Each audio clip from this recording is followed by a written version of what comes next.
Bismillahirrahmanirrahim. Assalamualaikum warahmatullahi wabarakatuh.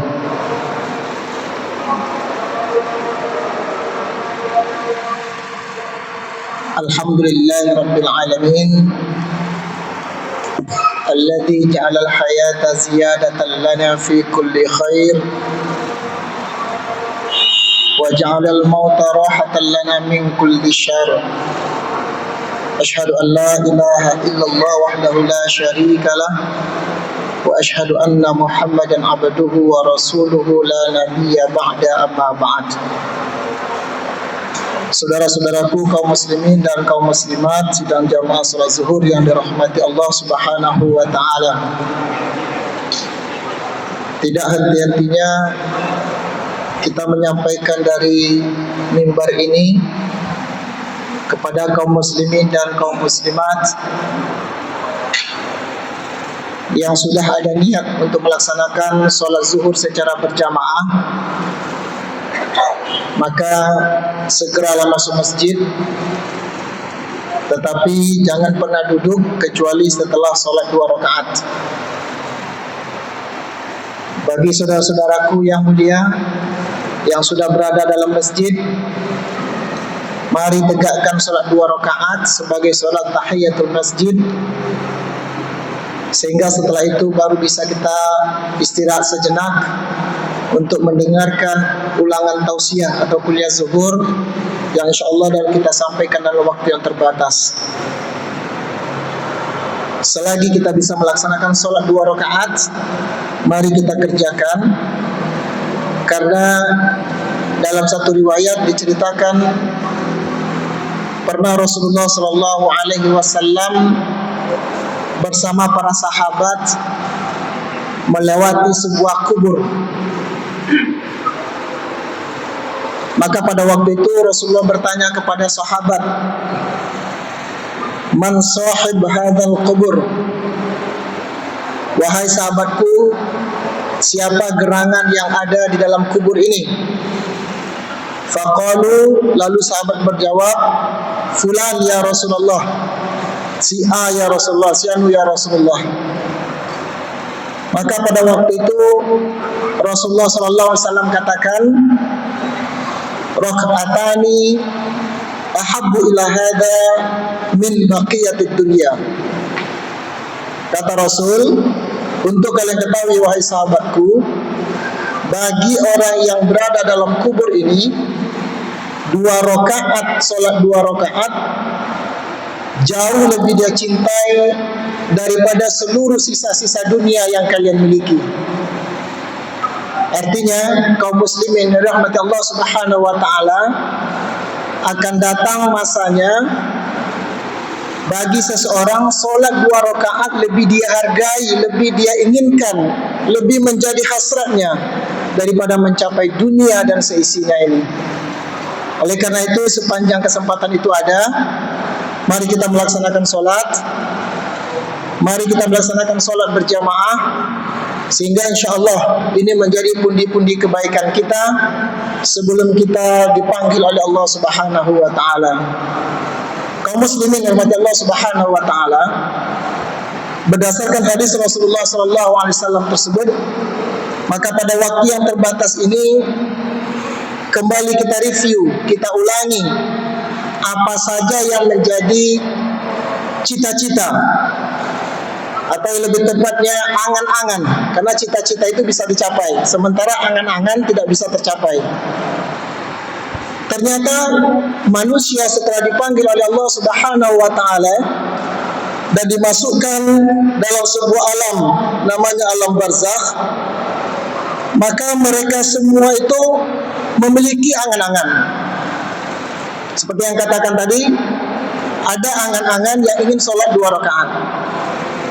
Maka pada kesempatan ini kita ulangi beberapa hadis Rasulullah Sallallahu Alaihi Wasallam terkait apa kira-kira angan-angan orang ketika mereka telah menemui ajal mereka.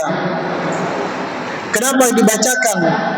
Kenapa Rasulullah Sallallahu Alaihi Wasallam sampaikan ini? Ini adalah bocoran dari alimul ghaib, dari zat yang mengetahui yang ghaib, yaitu Allah Subhanahu wa taala.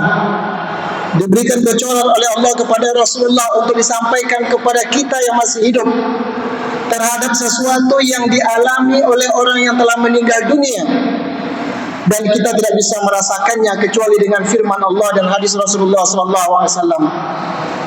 Salah satu hadis yang sangat mulia, yang hadis ini dicatat dan disampaikan oleh Imam Al-Bukhari. Rasulullah SAW pernah bersabda, "Idza wudi'atil janazah," tatkala seorang jenazah diletakkan, "fahtamalhar rijal," lalu diangkat jenazah tersebut oleh beberapa orang laki-laki, ala anakihim, di pundak mereka, di bahu mereka. Fa in kanat salihah, jika jenazah yang diangkut oleh laki-laki tersebut ternyata adalah jenazah salihah, jenazah orang-orang baik, qalat, maka jenazah itu berkata, qaddimuni, qaddimuni, percepatlah wahai pengusung keranda, cepatlah langkah kalian. Dalam bahasa yang lebih sederhana, percepatlah langkah kalian, antarkan saya cepat ke kuburan ini. Kenapa? Karena dia telah melihat apa yang akan mereka dapatkan ketika telah Allah baringkan, ketika telah dititipkan oleh penggali kubur dalam kuburnya. Mereka telah mendapatkan gambaran yang sangat nikmat sekali. Maka mereka minta, qaddimuni, qaddimuni, cepat-cepatlah langkah kalian. Wa in kanat ghairu salihah, adapun orang yang tidak pernah peduli dengan agama, orang yang semasa hidupnya cuek terhadap perintah Allah Subhanahu wa taala, lupa dan terjebak dengan glamornya dunia dan segala isinya, maka dia berkata, qalat ya wailaha aina yadhhabuna biha, wahai orang yang mengusung jenazah, wahai orang yang mengusung keranda, kemana hendaknya kalian bawa? Mau kemana kalian usung keranda ini? Kata mereka kepada kata jenazah yang kebetulan tidak peduli dengan agama, yang mereka tidak pernah melakukan amal soleh. Mereka memekik, mereka bermohon kepada Allah Subhanahu wa taala sambil berkata, kemana kalian? Yasma'u sautaha kulla syai'in illa insan. Rintihan mereka itu rintihan mereka, suara pekikan mereka itu didengar oleh semua makhluk, didengar oleh segala sesuatu illa insan, kecuali telinga manusia. Jadi Allah takdirkan telinga kita ini tidak bisa mendengar sesuatu yang terjadi kepada saudara-saudara kita yang telah meninggal dunia. Kenapa? Ini bukti rahmannya Allah Subhanahu wa taala, bukti sayangnya Allah kepada kita, sehingga kita dibentuk badan kita, telinga kita hanya mampu mendengar getaran suara dengan frekuensi tertentu, tetapi kita tidak bisa mendengar apa yang dirintikan oleh jenazah orang-orang jahat, orang-orang yang tidak baik di muka bumi. Karena kata Rasulullah SAW, walau sami'ahal insan la sa'iqa, andaikan Allah izinkan telinga manusia mendengar rintihan mereka, maka semua manusia yang ada di muka bumi ini pingsan secara otomatis. Kaum muslimin rahmati Allah Subhanahu wa taala, ini adalah gambaran yang gaib.